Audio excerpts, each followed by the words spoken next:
사람은 마음으로 맞이해도 집은 신중하게 열어야 합니다. 이런 말이 있습니다.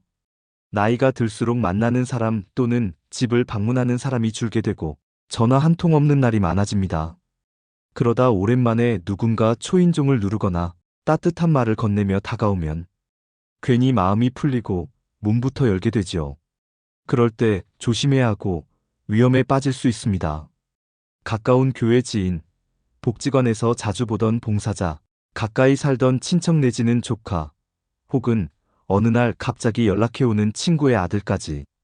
처음엔 반가운 얼굴들이지만 어느 순간 나의 일상 깊숙이 들어와 시간을 차지하고 마음을 흔들고 생활에 영향을 주는 경우가 있습니다. 문제는 그 경계가 생각보다 모호하다는 겁니다. 집으로 한 번, 두 번 들이게 되면 그 다음엔 점점 더 많은 걸 내어주게 되는 경우가 많습니다.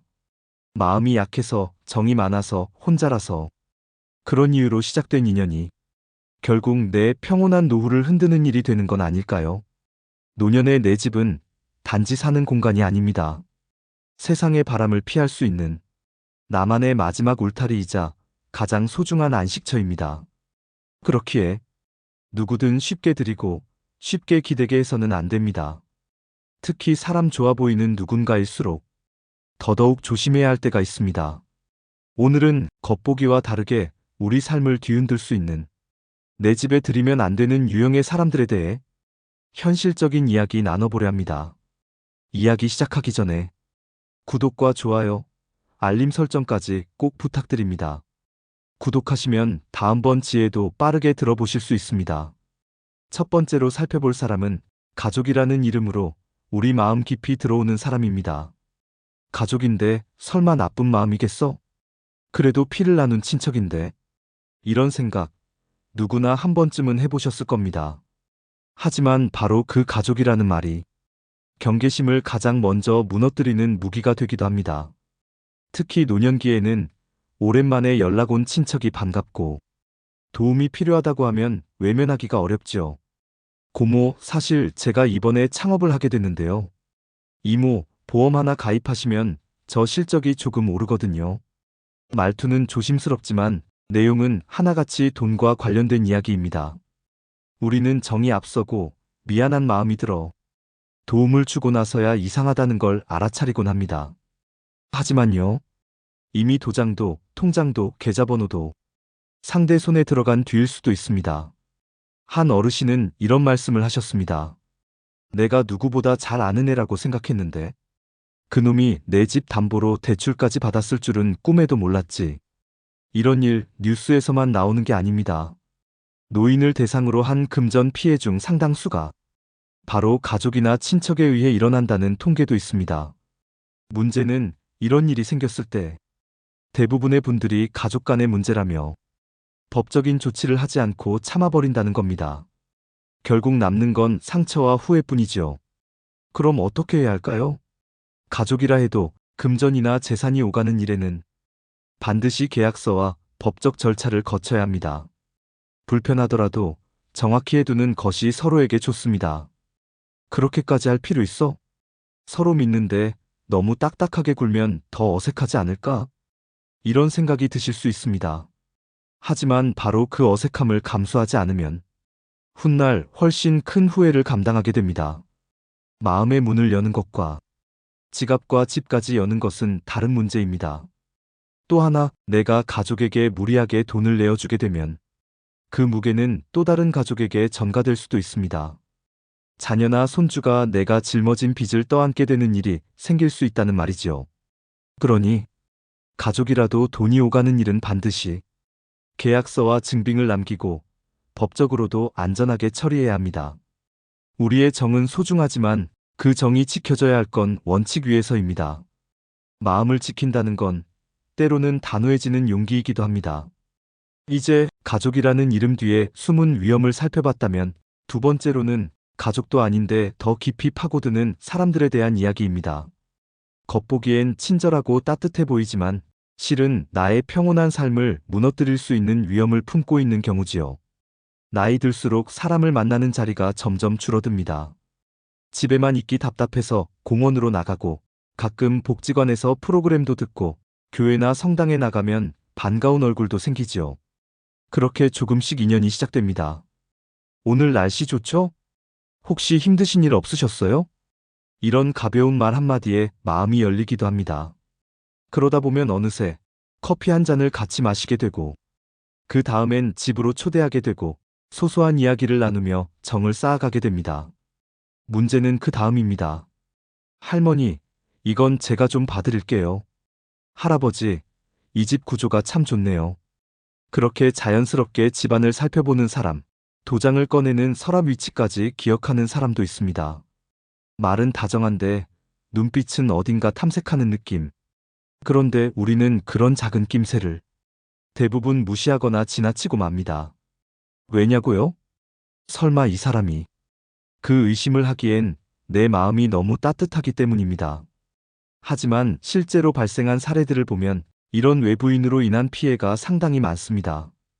복지관에서 만난 자원봉사자가 어르신 명의로 핸드폰을 개통해 도망친 일, 교회 지인으로 가장한 사람이 며칠 머무르게 해달라며 들어온 뒤 통장, 현금, 귀중품을 몽땅 챙겨나간 사례도 있습니다. 더 무서운 건 이런 일들이 대부분 집 안에서 일어난다는 겁니다. 밖에서 보는 것과 안에서 겪는 건 전혀 다르니까요. 그럼 어떻게 해야 할까요? 누구든 처음 알게 된 사람은 최소 1년 이상 반드시 집 밖에서만 만나는 것을 원칙으로 삼아야 합니다. 이 사람이 어떤 성격인지, 말과 행동이 일치하는지 시간을 두고 확인하는 것이 중요합니다. 그리고 내가 혼자 산다는 사실, 집 구조나 생활 패턴 같은 정보는 처음부터 절대 쉽게 이야기하지 마세요. 또 하나, 내가 낯선 사람에게 너무 많은 이야기를 하고 있진 않은지도 스스로 점검해 보셔야 합니다. 좋은 사람이라고 생각한 그 사람이 말 한마디도 허투루 듣지 않는 사람일 수도 있으니까요. 혹시 이렇게 말하고 계신가요? 그 사람은 그런 사람이 아니에요. 보기보다 괜찮은 분이에요. 물론 믿음은 관계의 시작이지만 확신 없는 믿음은 방심으로 바뀌기 쉽습니다. 특히 집이라는 공간은 단지 머무는 곳이 아니라 내 삶 전체를 드러내는 아주 사적인 장소입니다. 그 마지막 울타리에 누구나 들이는 습관은 반드시 경계하셔야 합니다. 세 번째로는 내가 베푼 선의가 오히려 나를 힘들게 만드는 경우에 대한 이야기입니다. 정이 많고 마음이 약한 사람일수록 조심해야 할 또 다른 유형입니다. 가장 조심해야 할 순간은 내가 불쌍해서 도와줘야 할 것 같아서 그런 마음으로 누군가를 드렸을 때입니다. 이런 상황 생각보다 흔합니다. 아는 사람 아들인데 잠깐만 재워달래. 자취방 정리 중이라 며칠만 있어도 될까? 일이 안 풀려서 그런데 조금만 의지할게. 처음엔 며칠, 길어야 한 달이라고 했지만 시간이 흐르면 어느새 몇 달, 몇 년이 됩니다. 출근도 하지 않고 집안일도 돕지 않고 오히려 냉장고 문을 당연하게 열고 거실 소파는 본인의 자리가 되어 있지요. 이런 상황에서 가장 많이 등장하는 인물이 오랜 친구, 교회 지인, 조카, 심지어 친구의 가족이기도 합니다. 서울 동대문에 사는 72세 김 여사님 이야기입니다. 김 여사님은 혼자 사는 게 안쓰럽다며 친구가 자신의 조카를 잠시 들여보냈습니다. 자립 준비 중이라고 해서 한 달 정도만 재워주기로 했는데 그 조카는 일도 구하지 않고 매일 집에 누워만 있었고 인터넷 쇼핑까지 김 여사님 카드로 하더랍니다. 그걸 지적했더니 고모가 돈 아끼는 성격인 줄 몰랐네요. 하고는 도리어 뾰로통해졌다고 해요. 결국 6개월이 지나서야 겨우 내보냈지만 그 사이 김 여사님의 연금 통장에서 빠져나간 생활비는 한 달 평균 80만 원이 넘었습니다. 이런 일은 단순히 돈 문제만이 아닙니다. 일상의 리듬이 무너지고 생활 공간이 침범당하고 마음마저 지쳐버리는 일이 되지요. 그럼 어떻게 해야 할까요? 도움이 필요한 사람을 마다하라는 이야기가 아닙니다. 다만 처음부터 조건을 명확히 해야 합니다. 기간은 언제까지인지, 식사는 어떻게 할 것인지, 생활비는 분담할 것인지 정확히 말로 꺼내고 가능하면 글로 남겨야 합니다. 친한 사이에 그런 것까지 세세히 정하면 서운하지 않나? 이왕 도와줄 건 도와줘야지 조건까지 걸면 너무하잖아. 이렇게 생각할 수도 있지만 서운함을 피하려다 뒤늦은 후회와 분노를 더 크게 감당하는 경우가 많습니다. 그리고 그 사람이 정말 자립할 의지가 있다면 분명 이런 조건에 동의할 겁니다. 만약 대화를 꺼내는 순간 불편한 기색을 보이거나 책임지려 하지 않는다면 그 관계는 처음부터 다시 생각해 보셔야 합니다. 우리는 누군가를 도울 수 있지만 내 노후까지 내줄 의무는 없습니다. 나를 지켜야 다른 사람도 도울 수 있다는 걸 꼭 기억해 두셨으면 합니다. 네 번째로는 말 한마디로 우리의 평온한 일상을 흔들 수 있는 사람에 대한 이야기입니다. 겉으론 인사도 잘하고 친근하게 다가오는 이웃, 같은 아파트 라인, 같은 경로당 모임, 같은 복지관 프로그램, 이야기를 하다 보면 아휴 우리끼린 말이야 하면서 다른 사람의 뒷이야기를 슬쩍 꺼내기 시작하지요. 그럴 땐 조심하셔야 합니다. 그 사람이 남 얘기를 하는 걸 들을 때 언제든 내 이야기도 그렇게 옮겨질 수 있다는 뜻이니까요. 성북구에 사는 72세 최 여사님의 이야기입니다. 최 여사님은 매주 복지관에서 열리는 체조 수업에 꾸준히 다니고 계셨습니다. 늘 같은 시간에 오는 한 남자 회원과는 몇 달간 인사도 하고 가끔 서로 자리를 챙겨주는 사이가 되었지요. 어느 날은 우연히 같은 방향 버스를 타게 됐고 그날 이후 수업이 끝나면 같이 가요. 버스 시간 맞으시죠? 자연스럽게 동행하는 날이 몇 번 생겼다고 합니다. 그런데 그걸 본 몇몇 회원이 조용히 수군대기 시작했답니다. 두 분 요즘 많이 붙어 다니시네. 복지관에서 인연 맺는 경우도 많다더라. 그 말이 한두 사람 사이에서 오가는가 싶더니 어느새 수업 분위기가 달라졌고 심지어는 저분들 요즘 참 보기 좋아요라는 농담 섞인 말도 들리기 시작했지요. 처음엔 웃어넘기려 했지만 어느 순간부터 본인도 그분도 어색해졌고 말 한마디 나누는 것도 조심스러워졌습니다. 결국 최 여사님은 그냥 운동하러 온 건데 괜히 민망해졌다며 수업을 그만두게 되셨습니다. 소문은 눈에 보이지 않지만 사람의 마음을 병들게 합니다. 문제는 그 소문의 출처가 그분이 그런 말할 뿐이 아닌데 싶은 사람일 때가 많다는 겁니다. 좋은 사람 같았는데 항상 웃으면서 먼저 인사하던 분인데 이런 말들이 나올 정도로 겉모습은 따뜻한데 그 안에 감정 없는 혀끝이 도사리고 있는 경우도 있습니다. 그래서 내 이야기를 쉽게 꺼내지 않는 것, 내가 누구와 식사했는지, 자식과 어떤 갈등이 있는지, 연금은 얼마 받는지 같은 이야기들은 최대한 삼가야 합니다. 특히 아파트 단지나 경로당처럼 좁은 커뮤니티에서는 하나의 말이 10개로, 100개로 퍼지기 때문에 조금만 잘못 전달되어도 오해가 깊어지고 그걸 되돌리기란 정말 어렵습니다. 혹시 이렇게 생각하셨을지도 모릅니다. 나는 뭐 감출 게 없으니까 괜찮아. 솔직하게 말해도 되는 사이잖아. 하지만요. 진심으로 말한 그 한마디가 다른 사람 입에서 돌아 나올 땐 전혀 다른 말로 변해 있을 수 있다는 걸 기억해 주세요. 그리고 누군가 자꾸 다른 사람 이야기를 들려준다면 그건 내 이야기도 언젠가 팔릴 수 있다는 뜻입니다. 입은 웃고 있어도 그 혀는 뼈를 꺾을 수 있다는 말. 시니어분들일수록 더 마음 깊이 새겨두셔야 합니다. 말로 다치는 상처는 시간이 지나도 쉽게 아물지 않거든요. 마지막으로는 겉으로는 좋은 기회를 주는 듯하지만 사실은 내 돈을 노리고 접근하는 사람들에 대해 말씀드리겠습니다.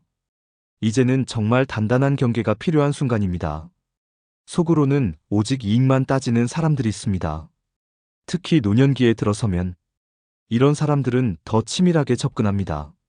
형님, 이번 건 진짜 놓치면 안 되는 투자예요. 이건 가족한테만 드리는 정보니까요.